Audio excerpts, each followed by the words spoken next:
Welcome back to the Football Terrace. Hit the like and the share button and make sure you're subscribing. We're talking Eze to Arsenal. Reports today that this deal is getting ever closer.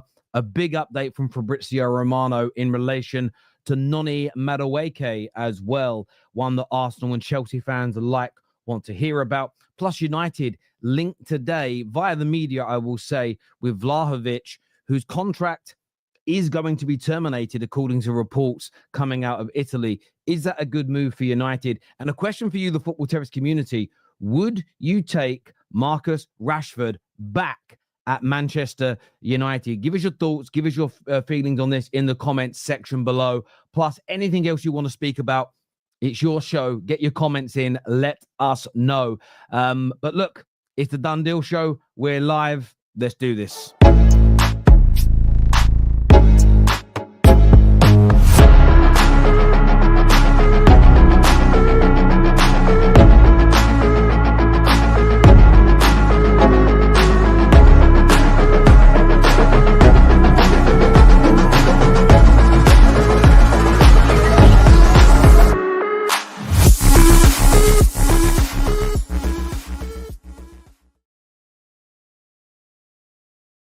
Welcome back to the show, everybody. Look, before we go any further, as I always say, get the like button hit. If you haven't subscribed yet, get that done. But what's really important is that button there, that bell notification, get that turned on. Get all notifications turned on. That way you won't miss us going live. It'd be amazing if you could get that done for us at some point in this show. Thank you to my brilliant community. Let me all know where you're watching from around the world as well. I actually started on time. You're in shock. Well, typically I start on time. It's normally when I have panelists. And then, although I'm a stickler for timekeeping in the normal world, people have like one stream and then have another stream, then have another stream. And if one stream gets behind, it's hard for them to catch up. So I do hear you. And apologies that we're not always live when everybody wants us to be Buster. Big up watching us all the way from New Zealand. Big up from California. Man's in Guildford. That's not too far away from where I live, to be fair. Yeah, look, loads to delve into, loads to talk about this morning in terms of transfer deals that are going on. And look, striker news at Manchester United, we've got to touch on it because there's a link today, which, again, I'm against. But I will also add that this isn't Man United that are linked to the player. This is the media linking us to him and kind of doing opinion pieces should Man United move in. I've been DM'd by a lot of people in relation to this, but we're going to talk about it. We're going to have a conversation. We're going to speak about it because I think it's only fair to do that.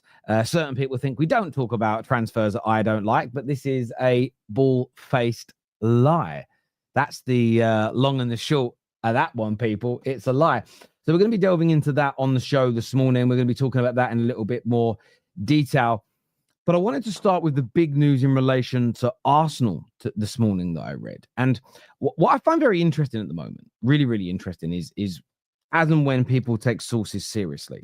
Because do you remember I did a show probably about 7 days ago now where Damasio had said that Arsenal will sign Gyökeres? Nonsense. Nothing from Fabrizio, nothing from Ornstein. 48 hours later, 50-odd hours later, maybe 60, Arsenal went out with VAR. Everything that, within reason, that Damasio said happened.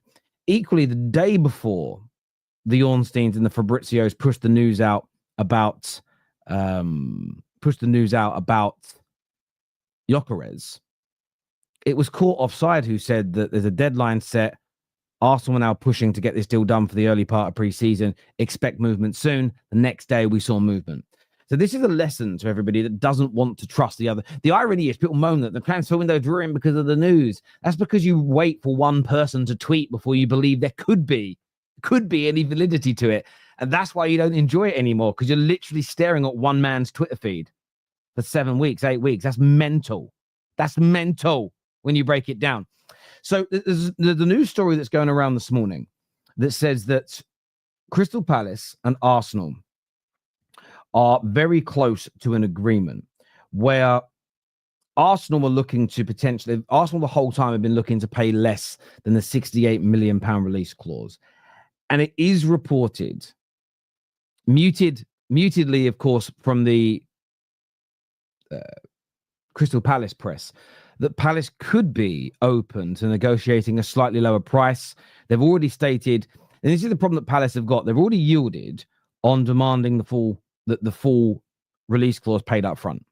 They've already yielded by enabling it to be paid in installments. Arsenal are now pushing to be able to pay a £45 million base with performance-related add-ons taking it up to in and around that release clause and for it to be paid in installments. Now, there are some that believe Arsenal are a little bit cheeky, it's a little bit disrespectful to do this. I don't personally think it is. As of now, everybody else that could possibly sign him has walked away from trying to sign him. So why would Arsenal have to sit there and worry or be concerned that they might miss out on the player? As things stand right now on the 9th of July 2025, they haven't got to worry about that. They haven't got to panic about that right now. They can just negotiate. And it's the right thing to do to negotiate. Because if Arsenal had just paid the asking prices of Gyökeres or Šeško, you'd be further out of pocket. Arsenal fans keep saying, how are we going to afford all these players that we're looking at? By negotiating, but that takes time. But it's an interesting report that says a deal is, it says here, Arsenal and Crystal Palace are close to an agreement for an initial £45 million plus performance-related bonuses for Eze. Other clubs approached, but the player only wants Arsenal. And if that element of the report turns out to be true, this is what gives Arsenal the ability and the leeway to negotiate this deal in that way. And it's the right thing to do. It doesn't matter how good a player is, if you can get them for cheaper than their market value, it would be absolutely crazy to not do it. Why would you? If Arsenal can pull this off, it's a masterstroke. I do get the notion of just get him in, pay the money, get him in. But you could be talking about a difference of £20 million here in guaranteed outlay. Plus, you're going to spread that over 4 to 5 years. Why would you want to do? Why is that not better than paying £68 million cash up front? It's got to be done. I personally think Eze is going to become an Arsenal player. Just a gut feeling. I'm not necessarily sure that this deal in this way is going to happen. I'm not necessarily sure that it will be 45 million plus. I think Crystal Palace will get more than 45 million as a base fee personally. So I'm not going to not read the story, but my personal feeling is it may not be as close as Caught Offside is saying. But I do believe the element that he only wants Arsenal. It's why Tottenham walked away. The fact nobody else is chasing him, I think, is because he's bought into the idea of returning home and going back to being a Arsenal player. He was there as an academy player, wants to sort of go back to his roots as an example. And I just think there's something in that. There's something in it for me, but I would love to get your thoughts. I'd love to get your opinions.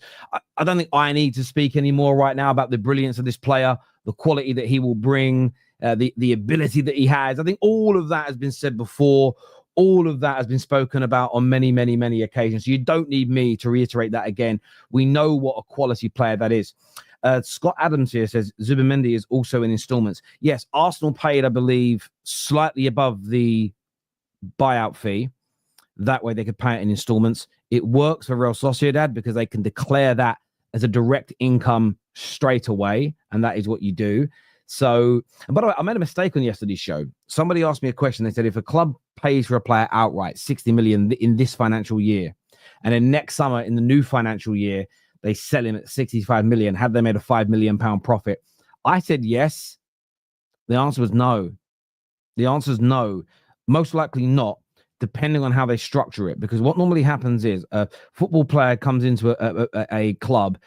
It's like buying an asset. So if you own a business and you buy a car for your business, it doesn't show, you won't see the outgoings as like payments on your car. You'll see depreciation. It becomes an asset and then it's depreciated. It will show as a massive profit on the following year because what they're likely to do is keep depreciating that player over a 5-year period. So say they cost 60 million, say they cost 50 million to make it more round, and they're going to pay it 10 million a year. You'll see the following year they'll owe 40 million pounds on that player, but they've just received 60 million in. So they'll make, if you're going to calculate it to that player, they will make, if they sold him for 60 million, they would make a £50 million profit on that player in that year's accounts, as an example. Now, what they might decide to do, and this is where it becomes really complicated, they may look to depreciate that player very quickly to just balance it out and make a £10 million profit. What they could still do is depreciate that player slowly over a 2 to 3 year period, over a 2 to 3 to 4 year period. That way they could utilize that profitability in the here and now to go out and buy another player. So it really depends upon the targets of the football club. So I wasn't wrong. I wasn't strictly right. There's multiple things you could do. But by the way, net spend ain't real. It's far more complex. But we move on. I wanted to address that because I said it and then I thought about it and it was bothering me somewhat. But yes, I think Arsenal were absolutely right to do it in that way. I think Arsenal are absolutely right, absolutely correct in every single way to do that. The other news I wanted to talk to you about comes from Fabrizio Romano. We are going to take your calls on today's show as well. In fact, I will put the live link into our chat for you all right now. Let me just find it first of all. Sorry, my peeps, I can't find it because it'd be nice to get you all on. Okay. Sorry, it's not letting me edit. My computer must have shut itself down to read. I don't actually turn my computer off. I just put it to sleep. And last night it must have done a refresh. Everything's kind of weird this morning. But I'll put the live link into the chat so you man can phone in so you can have your say. Be great to hear from you all. So I'm going to pin that into the live chat. Be brilliant to hear from you all today. Of course, get the like button here because there's not enough of you hit that like button yet. There's loads tuning in, but we need more of them likes hit, my people. And I need you to get that bell notification turned on if you haven't subscribed already. That would be amazing. So the news from Fabrizio, and I'm going to read it out to you here, says, and I'm going to move it over to this screen because I'm twisting my head too much to look at that screen and it hurts. So I'm going here. It says Arsenal will have direct talks with Chelsea soon to discuss Noni Madueke deal. There's a gap in the valuation between the clubs, but negotiations will now follow to understand if and how to proceed. Noni Madueke has agreed a 5-year contract with Arsenal as revealed. So alongside the situation with Eze, Arsenal are still going to continue negotiating with Madueke. What we've been told by multiple people like Fabrizio is that Madueke and Eze are not related. It isn't like Šeško and Gyökeres where it's going to be one or the other. Negotiations can be used to drive the other one down. This is reported that Arsenal want Madueke separately from how they want how they want Eze, and the Rodrygo and the left-hand side attack. Fabrizio has reported that there is a distinction. Some other journalists have alluded to the fact that it may be one or the other in relation to that. So I know Arsenal fans don't want this deal, but it isn't going away. That's the one thing I would say right now. That deal, love it or loathe it, isn't going anywhere as things stand right now. It isn't disappearing. And I think I wouldn't say there's an issue in that, but it's I know Arsenal fans are very, very frustrated by that indeed.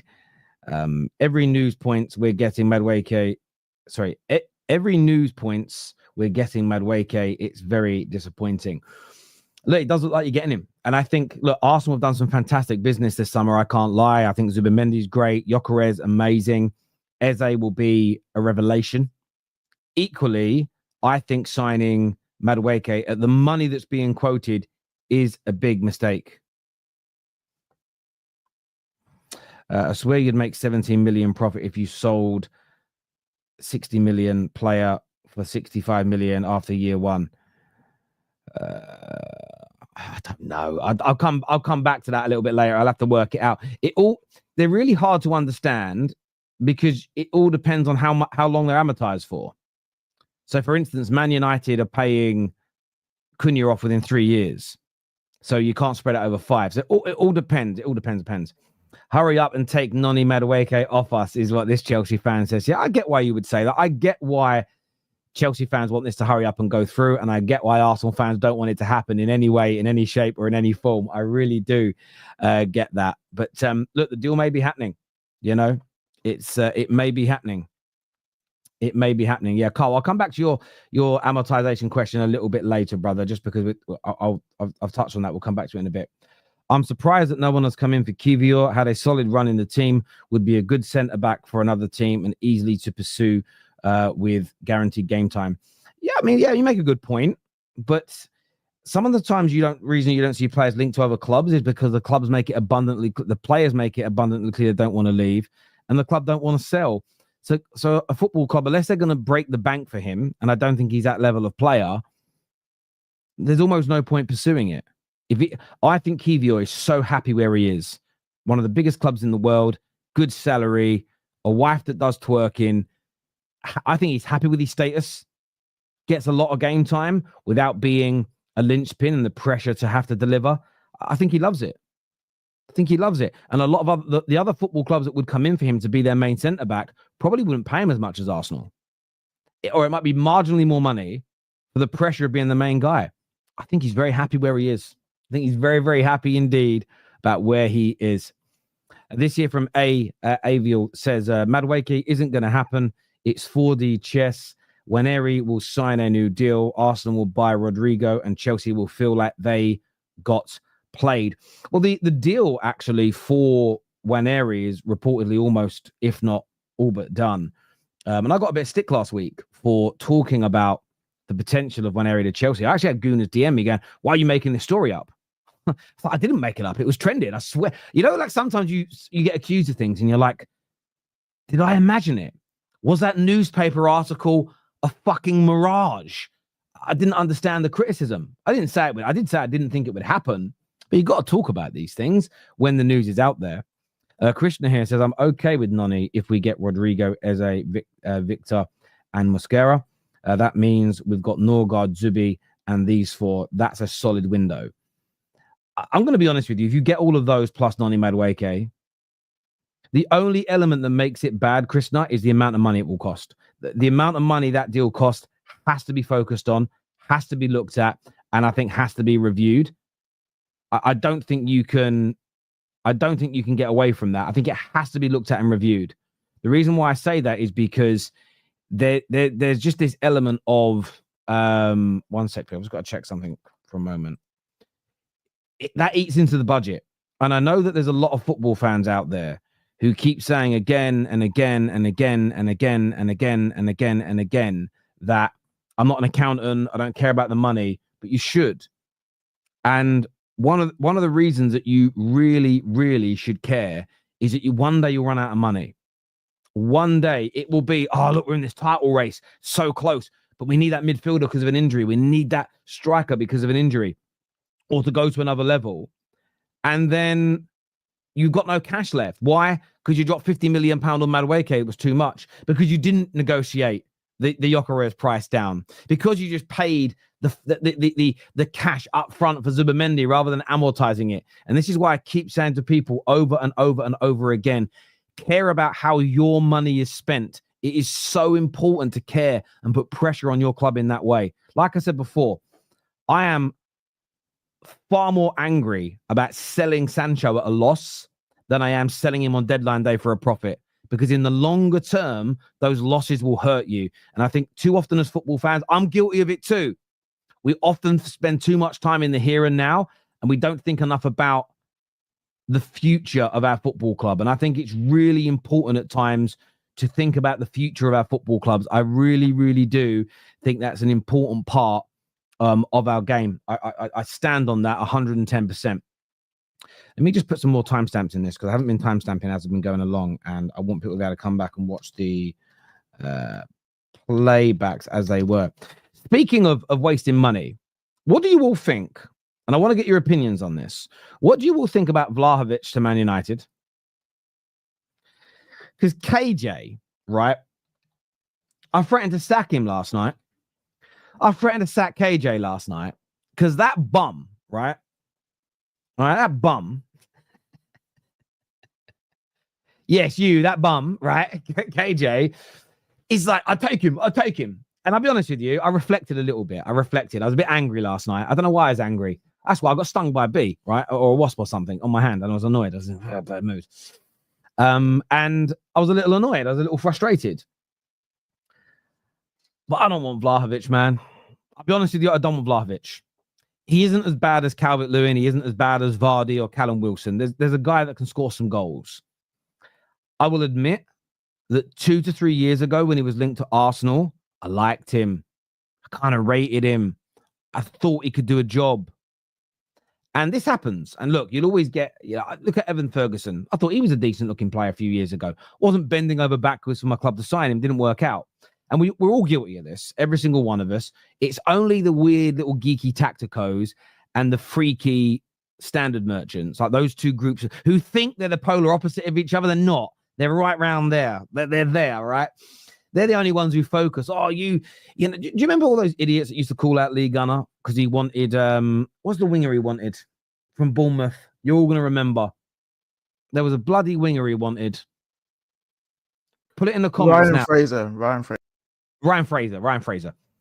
And the thing is, when Lee said that, Ryan Fraser was killing it, and I could understand why people said, "Let's give that a go," right? And that doesn't mean that if he would have moved to Arsenal at that time, he wouldn't have been a hit.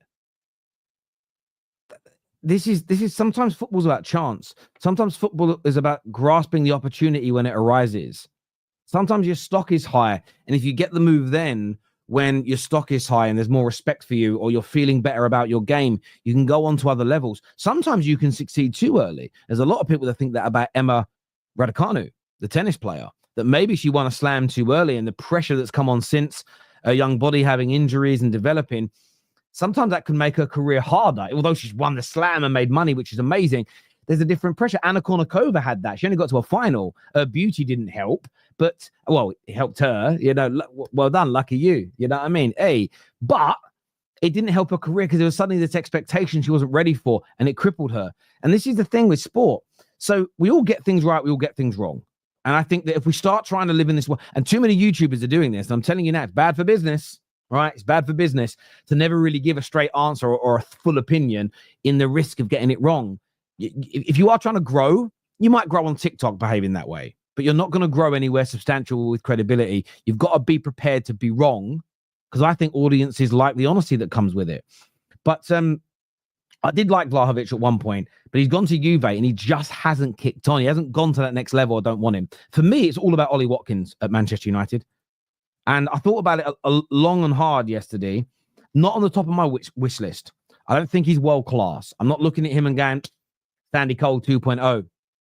That's Van Nistelrooy 2.0.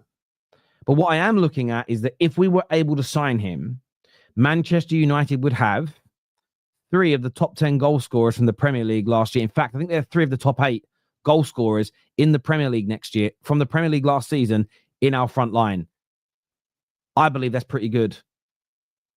Where Vlahovic, though, is maybe a little bit more attractive, it looks like Damasio has claimed that Juve are going to cancel his contract. And if they cancel his contract, he becomes a free transfer. That makes it more doable. But for me, the only way I'd sit there and go, okay, cool, Vlahovic, is if we get Watkins and we sign Vlahovic on a free. Then what you've got, you can get rid of Rasmus Højlund then, put him out on a loan, try and get some money for him next year. You've got Zirkzee, who I think then plays a kind of backup role to the strikers and the new 10s, which is great. You've got the 2 new 10s that have come in to give us that width and that power and that strength. And then we've got 2 good to very good strikers. That is what I would personally do. That's just me, though. But I'd love to get your views, and I'd love to get your opinions on this in the comments section below. Lou here says, according to Italian newspapers, Vlahovic is determined to earn around 12 million euros. How much is that in pounds? That's around 10 million pounds a year. Do they say whether that's tax after tax? Because that's after tax, he can swivel. But what is 10.3? About 10.3 million a year. So on a weekly level, that's about 200k a week. Again, I think Vlahovic, 200k a week, too much money. Too much money. He hasn't got the goals to warrant that salary. He doesn't. It's like, this is the thing, it's 15, 16 goals a year in a league that isn't as good as hard as the Premier League. It isn't as hard. So for me personally, I wouldn't do that deal for love nor money. That's just me, but I wouldn't do that deal for love nor money. But what's more important to me is to understand what you would do, what you think, what you feel in relation to that. So leave us your comments below. We're taking calls very, very soon on this show as well. Doesn't say, but I would bloody hope after tax. Yeah, there's no way he's asking for that much after tax. Like, that means he wants like 380 grand a week. No one's giving Vlahovic that much money. But he just isn't of that level. He really, really isn't of that level at all, in my personal opinion. Jadon Sancho very close to joining Juve. Yeah, I read those stories. We're going to go through that more on Straight Facts later today with Husam and Mo. But yeah, I'll be happy. That deal looks like, again, if Sancho takes the pay decrease, I think that's smart from him. I think that's clever because, yes, he's on big money at United for one more year, but that's it. You know, sometimes you've got to look beyond the end of your nose when making decisions. And if he has a year where say he sits in the stands at United, doesn't play, say he has a bad loan and doesn't, maybe next year Juve want him, but they might offer him even less money than they're offering him now. Then over a 3 to 4 year period, he's further out of pocket than if he goes now. And I reckon Juve are still going to give him 150 a week. I still think he's going to be on big money in Italy, but 150 a week on a 5-year deal is better than 250 a week for the next year. And then I don't know what I'm going to earn after that. I bet if we did the maths on this, right? Let's do the math. So 250k a week, right? For the next 52 weeks is around 13 million. So it's a lot of money, right? Minus tax, by the way. You got minus tax, but that's 13 million. Let's just say next year he gets 80. Let's say he gets 85k a year of not maybe being at a big club or anything else, right? Let's just give that as an example. Let's just go a little higher than that. Let's go 100k. Let's say he gets 100k a week after that, okay? That's 5.2 million a year. Times that over 5 years, okay? So that's 26 million plus that's 39 million in 5 years he would earn minus tax in that way. But if he leaves now and gets himself, say, 150 or say 175, I still think they'll pay him a good wage. I still think he'll get a good wage over in Italy because he'll be a star over there. So he gets on to 175, okay? That's 9 million a year. You times that over a 5-year period, it's 45 million pounds. If you do it at 150, right, times 52, times that over a 5-year period, it's exactly the same money that he would earn if he drops it. Now, he could do a year on loan earning 250 and then still get that money in a year's time. But there isn't a guarantee. Like I was saying earlier, things change. There could be 2 or 3 young players that emerge that suddenly go ahead of him in the pecking order. And Juve say, no, we've moved on. We bought someone else instead. They're killing it. Dortmund say, we ain't got that kind of money. This is all we... Sometimes you've got to think smart. And he could end up earning more money leaving this summer than staying for a year. And I've said that all along. So I'm glad that he looks like he's taking a pay increase and the Juve deal is moving forward. Plus 25 million, plus the 5. I mean, Ineos will get no credit. None. But okay, then the deal with Chelsea was smart because they end up walking away with 30 million for the player, not 25, off the books. That gives us a profit. We owe around 17 million. So right now, Man United owe 17.5 million pound for the player. Plus, we owe 13 million pound in wages. That is currently in our budget because we have to pay it to him, right? So right now, there is a debt of 30 million pounds on Sancho's head for Man United. He is going to cost us 30 million this year, okay? You minus 25 million in the fee from Juve. You minus the 5 million pounds that Chelsea have given us for the player. Plus, then you minus the fact we don't have to pay that salary. It all goes back into the kitty. That's £12,500 of profit that we've made or saved from him this year that we can invest into salary or towards a player. And it's very, very important indeed. Very, very important indeed for us. So, yes, it works out very, very well, that deal. So hopefully that can come off and we can do more like it. That's what we've got to aim for. A recap for anyone who's just tuning in. So a big story this morning that comes out that Arsenal were very close to a deal for Eze. That's what's being printed. They're looking to actually pay somewhere in the region of around £45 million base with add-ons up to the total value of the release clause. Where that could work, we had a super chat earlier, a comment earlier, and I missed it, saying, Terry, do you think it could work if Arsenal were to pay 45 million, but the add-ons exceeded the buyout clause? Yes, that could potentially work if they are achievable. Arsenal may look to go, listen, we'll pay 70 million in total. Once he's played 100 games, once he's scored 20 goals, you'll start getting these bonuses. If we qualify for the Champions League, you'll end up getting more than the buyout clause, but we want to spread it over a longer period of time. That is conceivable. That is conceivable as being doable for Arsenal. So clubs like that, because what Palace would be able to do is declare 45 million of that straight away and then have the rest of it coming later on. I don't think they'd be dead against it. I don't think they'd be dead against it at all. Buster here says, Vlahovic has 1 year left. Why not a loan? Get the club to pay 3 million for the 10 and United pay 7 million in wages, buys a year. I mean, that's not a bad idea. That's not a bad idea. Terminating the contract would probably cost Juve more. So as you say, you could step in and say, look, don't terminate. We'll pay a percentage. We'll give it a bit of a try before you buy type approach. That would work if there's another striker. For me, can't be the main number 9. We have to be aiming for bigger and better, in my very, very humble opinion. We have to be aiming for bigger and better. Won't be 150k, likely to be 200k plus. Remember what Juve paid Ramsey. This is true. Juve might pay him even more. They might pay him even more. So again, if he's being offered 200k a week, he'd be silly to turn that down to get 250, even 300k a week now, because in the longer term he's going to earn more money, because you don't know where you're going to listen. I heaven forbid this happens. Imagine he's only playing for Man United reserves, but he does a cruciate in May next year. No one's buying him, and then he'll have a year earning no money. You've got to take the good deals when they're there. You've got to take those deals, man. You've got to, no doubt about it in my mind. Terry, what if Liverpool sign Anthony Gordon to their current team and Arsenal sign Gyökeres, Rodrygo and Eze? According to you, who wins the league?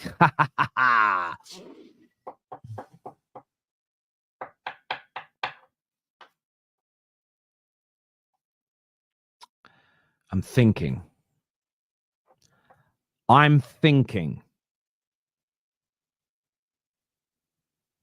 Man City. No, I'm joking. I would say... Oh, I'm going to get so much stick for this.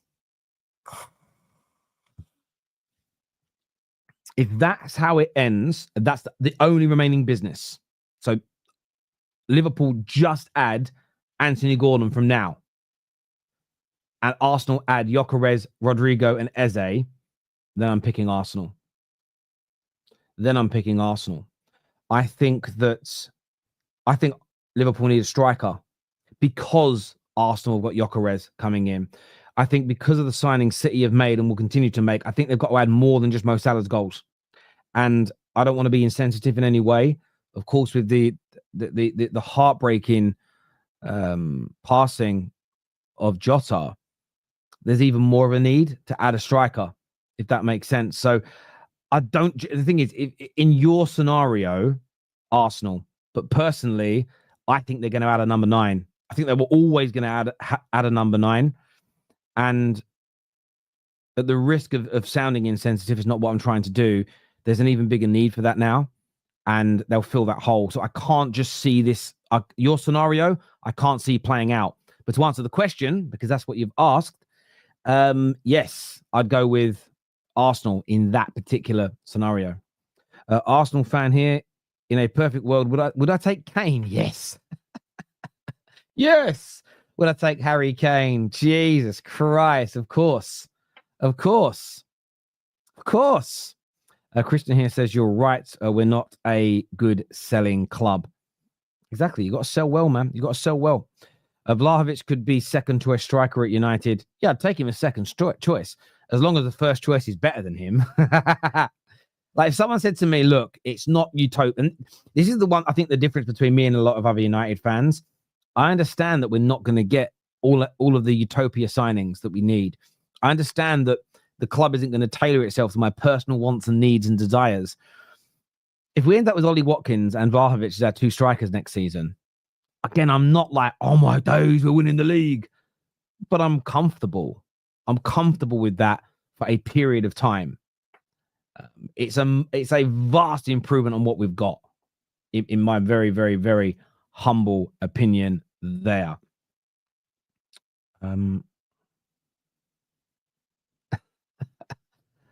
Harry says that's top of the range waffle in my eyes. I don't quite know, Harry, what you're referring to, but I'd love you to detail that, my friend, just because I'm intrigued by it. We're going to go to your calls in just a few short moments. But before we do that, I want to, again, encourage everybody to hit the like button if you haven't done so yet. If you're not a subscriber, get that done. But more importantly, turn the bell notification button on. We need to raise the numbers of people with notifications on the channel, because YouTube continuously lowers the amount of impressions it gives us. It's favoring all the big organizations, the Sky Sports, TNT Sports, ESPN, The Zone, anyone's podcast that's owned by a conglomerate. Not got a partner, but I'm talking a billionaire conglomerate, like Bleacher Report, that are owned by Warner Brothers. People think they're like a little independent thing. No, go and check who owns all these people. So we need your support. I know you want all the real proper fan channels, whether you like them all or not. I'm in the same boat. I don't listen to all of them, don't like all of them, but I support them all because we're an industry that's being ransacked by the billionaire mainstream media. And what we need you to do is get the notifications turned on. It's very, very important. We need all of you to do that. So it doesn't matter if the overlap are live, you turn to us. You know what I mean? It's you've got to turn to us. And I don't mean specifically the Football Terrace. I'm talking the community. We need to get that done, people. Why not take Sesko as a shout? I see him moving. Otherwise, he's a bench warmer for Leipzig now, given the what's transpired. For the right money, I'd take him. Again, I wouldn't drop £90 million on him. It's too much. And Man United, I got a lot of stick yesterday on the United stand, on mainly on the Instagram page. I haven't seen the comments on the YouTube channel. What do you mean we shouldn't overpay? We've got to get the squad build. We've got to get the squad build. Why would we not overpay? Well, because overpaying is ridiculous. I don't care the situation we're in. There's like a gateway, like not a barrier. There's leeway either side. So he's worth 60 million, but we've got to pay 62. All right. You can start stomaching a few millions. But if a player's worth 60, you can't be dropping 90 on him. If a player's worth 30, you can't be dropping 60 or 70. We can't burn through cash like that. Plus, and this is what people are missing, we will become and I was trying to explain this on Instagram to people in the comments, just trying to have a dialogue. I'm saying, look, we've got to overspend. What do you mean we've got to overspend? We've got to make the squad better. But we won't. Because if we overspend, we'll run out of money before the squad's built. It'll be incomplete. The manager will foul. We'll sack him. And we fail again. It doesn't make sense. It's better to take 3 years to get to your end destination than to rush, run out of petrol, and be fucking stranded in the desert. It's everything's so short-termism with people. I hate it. I hate it with a passion that we never want to look beyond the end of our nose. It's so, yeah, I'd take Sesko. I rate him. I ain't dropping no 90. I wouldn't pay 90 million euros for him. Absolutely not. By the way, I think getting him now would be a little bit of a I think he'd have a little bit of the bit between his teeth. There's something about signing him now that I think would be really good for us. If you go over on everyone, you won't have the funds to build the squad. Exactly. And that's what we've done. So someone said to me, Terry, we don't have money because we've overspent. We don't have money because of the debt. That's part of it. But even without debt, if we'd have bought more accurately, and of course, the times you overspend, there's times you get it lower than value. But if by and large you bought accurately to market value and sold to market value, even without debt and the disgraceful dividends, the cash would have been there to have bought more players with. Now, the only argument I'll accept is this, but the Glazers would have taken it all as dividends. That's fair. Now, I need to caveat that I don't want that. I'd rather the Glazers take £500 million in dividends than us give £500 million to rival football clubs. Deep that. Both are shit. Don't want either. But would you rather, right? Who would you rather have that 60 million for Mount? Would you rather the Glazers have taken it in interest or in dividends, or Chelsea have it to build this squad? They're both crap, but at least then we could call them out. Strengthening our rivals feels worse to me. I don't know about you. It feels worse. But again, we can't always talk logically. Right, I'm going to go to calls. Otherwise, I'm going to sit here for 2 hours talking. By the way, get that like button smash for us right now. KJ's joining me first, but we've got MK Sports backstage. Rob is backstage. Rob does look like his profile picture a lot, That's like the most accurate person to a profile picture I've ever seen in my life. We've got Aiden. Fuck off. Is that Kai? Chelsea Kai is backstage. Oh my God, I haven't heard from this guy in a minute. We've got many others as well, so we'll try and get to as many of you as we can. Breaking news, Gyökeres deal off. I read something about it this morning. There's been nothing from anyone major as of yet, but we will be covering that later today on the Football Terrace. Can you imagine if that happened? I might have a little bit of something would happen. I had to mute that. Right, KJ's here. Morning, mate. How are you? I'm good. For you calling me a fraud and threatening to sack me, I'm going to take you to court arbitration for workplace harassment. Yes, that's what's going to happen, and then I will finally own the Football Terrace. You can do that, but when the judge sees it, you were like, "We got to get Vlahovic. He'll put you in prison. He'll put you in prison. He'll put you in jail, bruv. The gulag. The gulag." Doing me more dirty, so I've got more evidence about the lies being spread. Oh no, I joke. Listen. Speaking of lies, no, you, actually, right? In the group chat, KJ's like, weren't you the one who said you wanted like Dominic Calvert-Lewin over Moise Keane and somebody else? Yeah. And I was like, no, it's the other way around. You misheard. I did mishear that. I did mishear that. Terry did not say that. I think it was you would take it was someone over Evan Ferguson, but I forgot who. And then, I think you might have been Wood over Ferguson, something like that. But anyway, who cares? That's not the point. The point is that my whole thing with Vlahovic is that he's free. Yeah? That he's free. And he is also better than Rasmus Højlund. That's my main thing. That's my main thing about Vlahovic. If you're telling me I can have Vlahovic on a free for like 150k a week on a 4-year deal, or Rasmus Højlund stays as a number one striker, I'm taking Vlahovic. Because I don't know what's gone wrong at Juve. I don't know why it's gone wrong at Juve. Actually, I do know why it's gone wrong at Juve, because that club is in a mess just like us. So if our players can't thrive in an environment like Man United, and when they leave, they get better, well, can't we say the same about Juve players? Because they're in a whole mess themselves and how they're operated, right? So maybe it can work in reverse for once. We get a player and resurrect them. But overall, like, whatever's happened to Vlahovic, we need to look at that.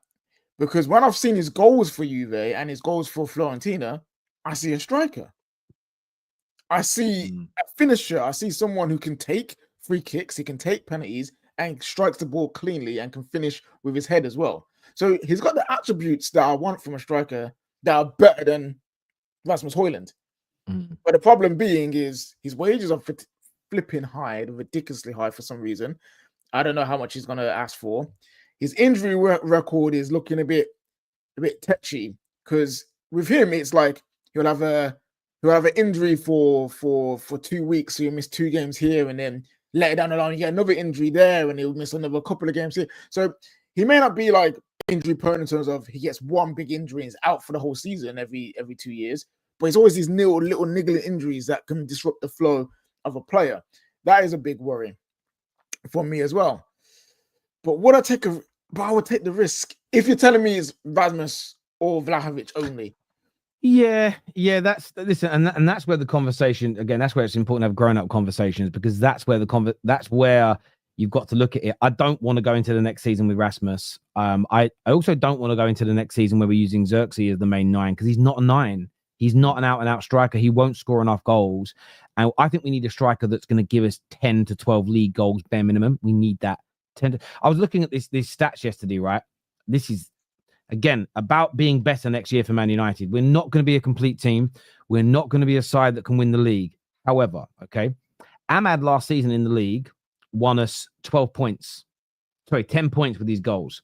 He won us 3 against City, 3 against Southampton, 3 against Villa, and 1 point against Liverpool. So he scored the goals to win us those points where games were in the balance.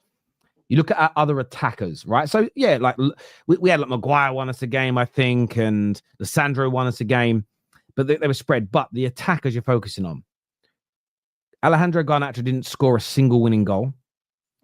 Rasmus, not a single point won with a goal of it. Now, he scored in games where we won, but Yeah, his but no, goal he wasn't wasn't the goal. Yeah. exactly right. Where you're winners, right? So they've got games where you take the lead and you get a second goal. That's not what winners are counted. It's where games that are you're losing or drawing and someone scores. Joshua Zirkzee won us 3 points, first game of the season. That's it. Bruno Fernandes, of course, it was our most. He won us 12 points last year. So Bruno is probably, again, going to win us 10 to 12 points. Does it every year. Ahmad will probably win us 10 to 12 points. But this is where we need a striker that can win us 5 to 10 points. Cunha to win us 10 points. Mbeumo to win us 10 points. And then suddenly you're 20 to 30 points better off than last season. What we need that. And that's where I do get your argument that maybe you have to look at Vlahovic and go, can he be... Is he going to be more decisive in those 0-0s, those 1-1s, in those close games at Old Trafford, away from home, against teams than Zirkzee, Garnacho, and Højlund were? The answer is probably yes. You've just got to get it at the right price. There's no point committing to a crazy salary that you end up regretting 2 or 3 years down the line. But we need more match winners. And that I was looking at the stats last night, and we just need more players that can win us games. And he is better than what we've got.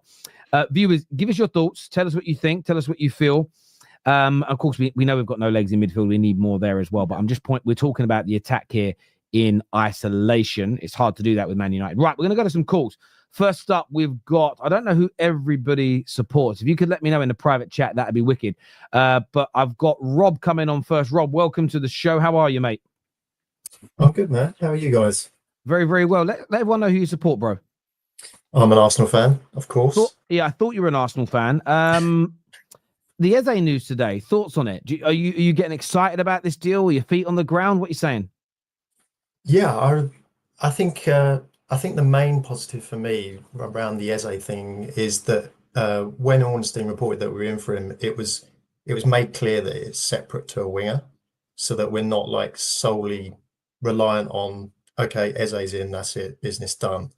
Now, whether that other winger is Noni Madueke or something a bit more special like Rodrygo, like that was the main positive for me, I think. I watched your show last week with Husam and Mo, and the eye rolls you were doing and I was doing when you were both explaining to Husam about Eze coming in and playing potentially on the left, potentially on the right, potentially in the middle. And he just couldn't get his head around the fact that we were buying someone that could offer us a lot of like squad depth and like first team squad depth because of his versatility. All while they've got, Mark Gahey ready to come in, he might not start. So it was quite funny to me to sort of hear that. And I was like, the eye rolls were monumental. But yeah, I'm really excited if Eze comes in. I think he'll be pushing Ødegaard, I think, a lot, because he obviously really struggled by his own admission last season. He started to find his feet, I think, when the pressure was off and the games were running out, which is unfortunate. But when he came back from that injury, he had Mikel Merino up top. And, there's only so much you can do with a midfielder up top in front of you when you're trying to create chances and things like that. So, yeah, I'm up for it. I think if Eze can come in, we can get maybe one more attacking winger. Yeah, I'm really up for it.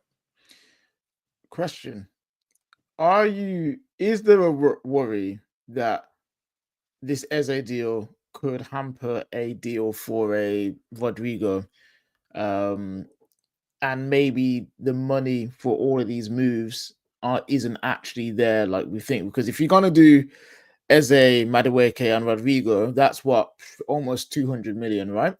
And your players that you're looking to sell, they're not looking to get you big numbers like Trossard, where you get like 20 million for him. The Kiviors, again, another 20 to 25 million for him. So do you think there's a risk of, well, if we go for Eze, we might lose out on a Rodrygo, and would Rodrygo be a better fit for Arsenal? I just personally wouldn't be against getting Eze over Rodrygo. I think he's the Prem proven thing gets put out there quite a lot, and I think he gets used on players that aren't actually proven. They play in the Premier League, but they haven't actually proved anything, if that makes sense. Yeah, I think Eze has. I think getting Palace to the FA Cup final Obviously, it's not in the league, but you're playing Premier League teams in that competition. I think he's been their sort of like driving force, especially stepping up when Elise went. I would be excited by Rodrygo, but I think he's had his chances at Real Madrid and not necessarily taken them. That's just my opinion. I think he there's a greater risk in bringing in and spending that kind of money on a Rodrygo than potentially bringing in Eze, who I think has proven himself already in the league.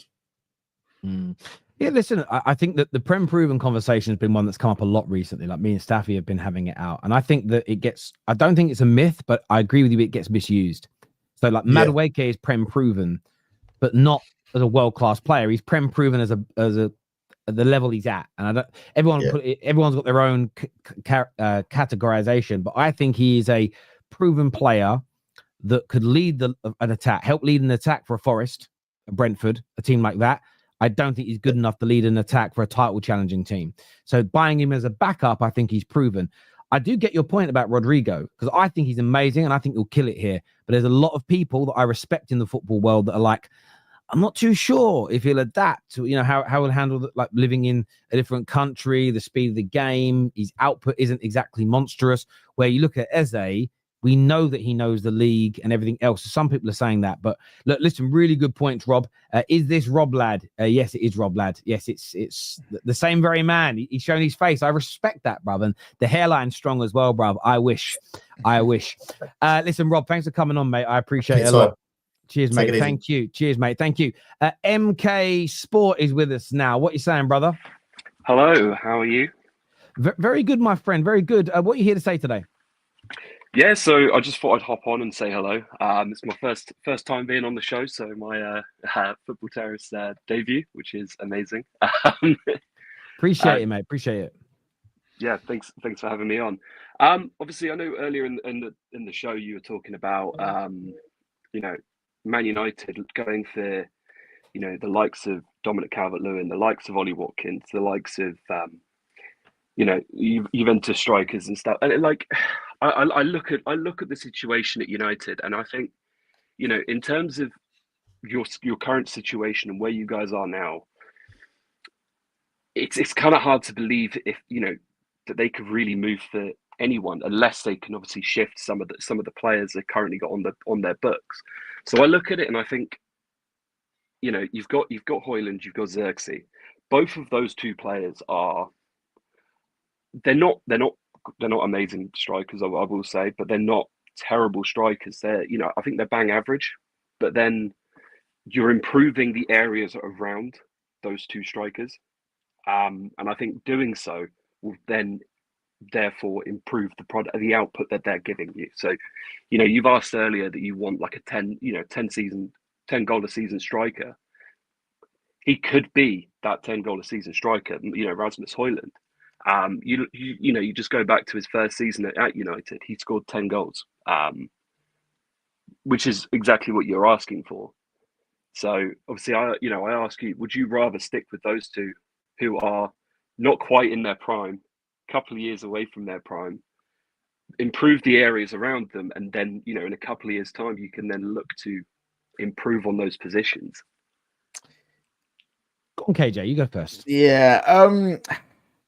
So with Zirkzee, I see a player that's versatile enough to be in the squad. He's got attributes in our forward line that we don't really have. He has that close ball control. He's got good link-up play. He's tall. He's got decent strength. If he was quicker, he would be amazing. If he could finish better as well, he could be amazing. So I would have Zirkzee still around. Rasmus Højlund, though, my issue with him is more to do with up here. I think mentally, I think it's done. Like the way that he's regressed at Man United is crazy. Like we have had players regress, but that normally happens over like a 3-4 year period where they get worse. Rasmus Højlund came in as a good prospect and within 18 months fell off a cliff. And I feel like with him, the pressure, because again, he's a Man United fan as well. So I think this also plays into it. The pressure to deliver, the pressure to be the guy that helps Man United get back to the top I don't think he's there yet to handle that. And so you saw in his performances where when he's playing bad, he gets worse throughout the game. And there's many times where he couldn't hold up the ball, he couldn't outpace anybody, he couldn't outstrength everybody, and all of his shots are wayward or there's P-rollers. They don't even have any power on it at all. And as much as everything around him is changing, which is good for Man United, I still think up there it'll be too much for him. So maybe loan him out and bring him back. That is as far as I would go. But to say to keep him in the team and at striker right now, yeah, no. Even with Mbeumo, with Cunha, with Bruno, Ahmad, with all these guys around, I don't think he's mentally there. Yeah, I don't think he's ready, and that's on us from bringing him in so early without having any kind of real development plan for him. We just chucked him in there. Hopefully he would develop, and he's drowned. And for his own career, I think he needs to move and find his confidence and find his feet again. Yeah, I echo. I'm not going to go over too much of that again, but I think sometimes I'll give you the example of Ten Hag last year. I don't think he's a bad manager. He might do a really good job at Bayer Leverkusen. I just felt that the situation last summer was let's sort of cut things off and move on. There are certain players that are just damaged at this club, their own fault, our fault, or combination. And I think the best thing to do is move them on. A loan is still probably the best option because I think he'll thrive somewhere else. And then you get, in the end, we're going to get a decent deal on players like Anthony because their loans have kind of increased their worth. So I think we'll do something along those lines, to be honest with you, MK. Mate, thank you for coming on and giving us, asking us a question. So I appreciate it, bro. Thanks for bringing me on. Top man. Speak to you again soon. Thank you, brother. Viewers, make sure you've hit the like button as Mama Flossie is asking you to here. We're going to get Kyle in a minute. Aiden is with us. Aiden's a Man United fan. What are you saying, mate? Can you hear me? Perfect, bruv. Just on what that guy said last time, we were talking about it in private chat. Højlund, going on the Højlund, I love Højlund as a person. When he first came in, he did a good job. But now it's kind of, he needs to go. And with Zirkzee, I'd rather keep Zirkzee because we talk about a lot of having people who can play multiple positions. Zirkzee can play him at 10. And then if we get like a Vlahovic to back up, he can come and do a job for a game, whatever. But with Højlund, it's kind of like we saw it a lot last season. He's not very good at the hold-up play. He's not very good at all the stuff that Amorim wants in a squad. And with how the Prem is, he hasn't done well in the Prem, but then in Europe, he's more suited to the Europe game. Like in Europa League, he always used to get the goals, be able to play better. But in the Prem, it's just, I don't think it's suited to how he plays and how we need to play. And with like getting a new striker in, I think we have to go for Prem proven. My person would be Mateta. I want Mateta because I think last season he did outstandingly well for Crystal Palace. If we're able to get him, I don't know, with Palace possibly being in Europe and stuff. But yeah, I think we need to get a Prem proven player, keep Zirkzee in, get Højlund out, realistically. So yeah, Mateta looks like he's gonna sign a new contract, which won't help us at all. Like that'll be done. I think this is the only summer I would say sign Mateta. If it's next year, I'm not looking to sign Mateta because I'm like, might as well look at the landscape, see what we got. Same with Watkins. Watkins is another player. Like this is probably the only summer I would say go out and sign him. Next year I wouldn't say either. So yeah, it's gonna be interesting. So Vlahovic on a free. Okay, Vlahovic on a free or 40 million for Watkins or Mateta. You're picking Watkins or Mateta at 40 million. Yeah, because I don't think Vlahovic can leave the line for Man United and get us over the line as a backup on a free, 100%. But as a starting striker for United, I think it may be another Højlund situation if we get him as a starting striker because we've seen how he's fallen off at Juventus over the past few seasons. Being the starter man for Juventus is not really worked out well. So being a starter man for Man United, who's when you come to Man United, you're under more scrutiny as well. So being the starting man for Man United after our worst ever season, he would be under too much scrutiny to possibly even perform. No, that's fair. Yeah, I hear you on that. Aiden, mate, thank you for calling in again, brother, and we'll speak to you again soon. Top man. Thanks, thank you. Ruck is on with us now. Ruck's an Arsenal fan. What are you saying, mate? What? Hold on. Yeah, I'm good, bro. Good. What are you here to say today, brother? Yeah, like obviously with the Eberechi as a deal, I'll be real. That's actually a good deal. I feel like that's actually what Arsenal needs in terms of like on the in the attack. Like I really think he'll be a good addition to Arsenal. And with people saying how he won't play midfield or Odegaard won't be dropped and stuff like that. The thing is, we never know. So people can't just jump to the conclusion that, oh, Odegaard will just continue playing just because he's captain.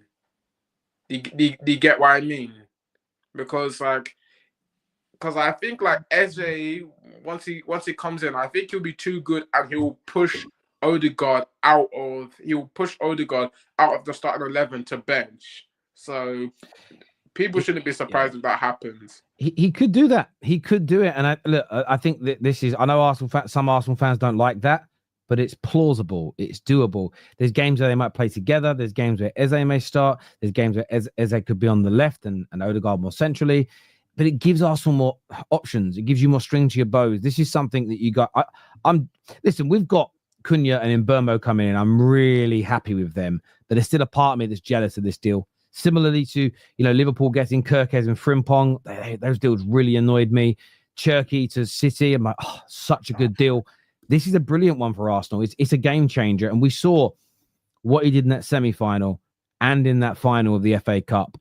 The man has got ice coursing through his veins. And I think Arsenal in those big semi-finals, in those big title race games, they need more players like Eze that can be the difference, that can grab the game by the scruff of the neck, takes pressure off of Saka as an example, because it's always, if Saka don't, you've had this a lot, if Saka ain't delivering, you guys struggle to win games sometimes. Yeah. And I think Eze, along with Gyökeres, they lessen that burden. And the best teams in the world, look, Messi, yes, he was the linchpin of that great Barca team, in many people's eyes, the greatest club team of all time. But let us not pretend like David Villa. Let us not pretend like Neymar and Suarez. Let's not pretend like Xavi, Iniesta weren't massive for that team in terms of helping them to win games. It wasn't just Messi. And I think Arsenal need more of that. So, yeah, fantastic business if you get it done. Yeah, and even with regards to the striker situation with Gyökeres, is that deal falling through, or does it look like it's still going ahead? I'm going to read the story. I haven't read the story yet. I'm going to read that more. We're going to talk about that this afternoon on Straight Facts in a little bit more detail. But as far as I've read so far, I don't think it has fallen through. Nothing from any of the major journalists. But I will read the story in more detail, if that makes sense. And we'll go through that later today. All right. Lovely. Cool. Lovely, mate. Appreciate you coming on. Top man. Cheers, Rock. Kai is with us now. Kai is a big Chelsea fan. He's a bit of an old school member of the Football Terrace. How are you, mate? I'm good, man. I'm good. How you guys been? Yes, Kai. I miss you, buddy. How you doing? Good to see KJ still has his hairline, man. Good for you, KJ. Yeah, right. Welcome to carrying stress, but hey, nothing can take away this. Maybe my wife and when I have kids, but not Terry. That's good, man. That's good. It's good. Terry, how you been?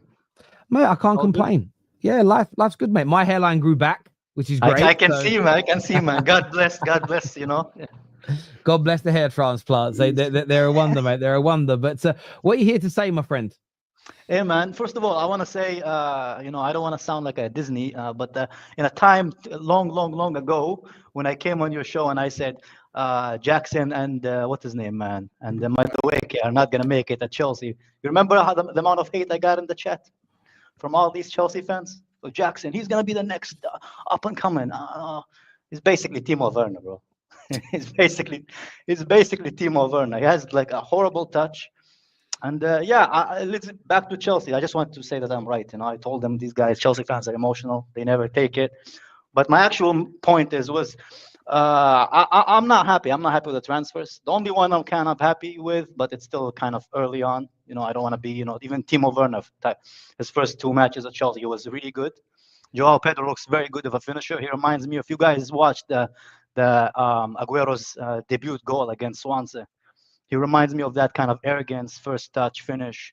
Like he looks very, very good to a level that I haven't seen it when he was playing at Brighton. So I hope he carries on, because he reminds me a lot of Aguero, his touch and his arrogance and the way he scores. I know Aguero is a big comparison. He looks very good. Delap, I'm not a big fan of the signing. You basically replaced a 10 non-penalty goals striker with another 10 non-penalty goal striker. I felt Chelsea needed something more. They needed a Gyökeres or an Osimhen, and they decided to go in the safe route. Luckily, it looks like Joao Pedro is going to bail them out, and because Delap's look like a championship player, his touch, he's given me a lot of those Jackson's flashbacks and nightmares that I've got from Jackson. I'm not convinced with him at all. Not just his goal scoring; he just doesn't look comfortable in the box. And the last 4 games that he played, just to kind of give me an indicator. I hope I'm wrong, but I had the same feeling about Jackson, and I was proven right in the end. And about other signings, I'm still like looking for. They spend like half a billion on defenders, and still none of them look as good. Midfield, I'm happy. I'm a big fan of Enzo. Again, I told them so. They didn't want to listen, but it is what it is. He's stupid enough to start the season a bit negatively with last season with not being able to kind of just not open his mouth. But that's a Chelsea thing. We had it with Terry. We had it with Ashley Cole. Midfield, I'm happy. Casado, amazing. But I think anybody who knows football never had a doubt about Casado, unless you had like an agenda. Lavia, what can I say, man? Liverpool, come take him, man. We don't want him, man. That guy is way too injured to be useful. And striker, attack, Neto looking good, Joao Pedro looking good. Everybody else replaced them. I'll be honest, man. These guys are not Chelsea level. You can give them 2 or 3 years, but all of us have watched football long enough to know if a player is not good in 1 or 2 years, he's not going to be amazing in the third one, So that's listen. I do remember you saying that all that time ago, and a lot of Chelsea fans hated you criticizing Noni and Jackson, and now they're all begging for clubs to come in and buy them. And it's funny how things turn around. Are you confident ahead of the new season? Not really. I think we just again kind of like a similar pattern to these owners in the last 2 years. We just spend money on kids and hoping they stick. Some of them do stick, like a Palmer, but how many of a Palmer did we get from those 15 players that we signed? It's more Watkinsons than Palmers. Let's be real, man. But let's see how it goes. I am hopeful. We have a very good midfield that can carry us like he did last season. But with the attack, oh boy, unless Joao Pedro turn into Aguero, I don't know, man. Yeah, I hear you, man. I've got a question for all Chelsea fans to think over before the final. And that is, if you win the Club World Cup, will you then officially become the best football team in the world because you won the world tournament, right? So, and if you do say you've become the best football team in the world because you've won this tournament, does that then not mean you are now favourites for the Premier League because you are now officially the best team in the world? I just want to just out there in the ether, just think about it. I don't probably not the right Chelsea fan to ask, man, because for me that the Club World Cup is just a glorified preseason with a lot of money on stake. It's just like an exhibition match. Let's be honest. The reason it's expensive is because you watch all these like franchise teams from around the world who just have a big fan base. So a lot of people are spending money. But for me, I would like the badge. The gold badge would be nice. But let's be honest. It's the first time this competition came. It's basically a conference league. 100 times enhanced. I don't see it as a major trophy. I'd rather players get kind of like a break. I don't want this to be the habit, because these guys are also human, and then it's going to affect the season going forward, and I'm just not a fan of it. I mean, if we win it, the gold badge is a gold badge. It looks nice on the kit. I am planning to buy a kit for the first time in the last 3-4 years. Nike has finally done us justice with that away kit. It's been ugly so far. So let's see, man. Let's see how it goes. But as far as the Club World Cup, not a fan of it. I only watched the first match yesterday, and to see how the lab goes, I just turned off my TV, man, and like same old, to be honest. I hear you on that. Kai, mate, listen, it's good to hear from you, buddy. Be good to get you back on the show again man. soon. Top man. Good to see that you guys are doing good, man. KJ, congrats on the wedding. I don't know if I said to you. See you guys. Lovely. Take care, my friend. Take care. He used to trigger so many people, that man. Oh, no, I loved it. But Terry, before you go to the next caller, what do you think? Because I've been asking the Chelsea fans this, because I actually think they're going to win the Club World Cup. It just, the way that they've got there, the loss that put them into the side of the draw that's been better for them, they've been playing well. I think they're going to win. So if they win the Club World Cup and officially become the best team in the world, are they not then favourites for the Premier League? Surely. I think winning it will demonstrate. I think the predictions about Chelsea after this tournament will tell you what people think of the tournament. So, for instance, say Chelsea were in the Champions League and went on to win it. People would then go, "Oh, next year, you came fourth. You're going to spend money. Next year, you've got to be challenging for that Prem." That's normally the way it goes, right? If you're good enough to win the Champions League, Liverpool, when they won the Champions League in 2019, I think it was, there was that element of, right, well, okay, we'll go on now. And did they win it in 2019? They won it at some point around then with 2021. They won the Champions 2021. So they got to the final, the Champions League in 2019, I think. And there was this view of, okay, well, you improved massively January till the end of the season, go and challenge for that league title. If Chelsea win this, and there's a lot of Chelsea fans that go, yeah, but it's a glorified friendly. There's a lot of rivals that go, yeah, but how seriously the teams take it? Was it real? Was it a proper tournament? It's more of a reflection of people's current feeling towards the Club World Cup. And I know that will trigger some people in North America, but it's not a dig at you.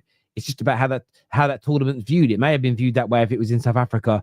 It may have been viewed that way if it was in Australia, if it was in France. I'm just putting it out there.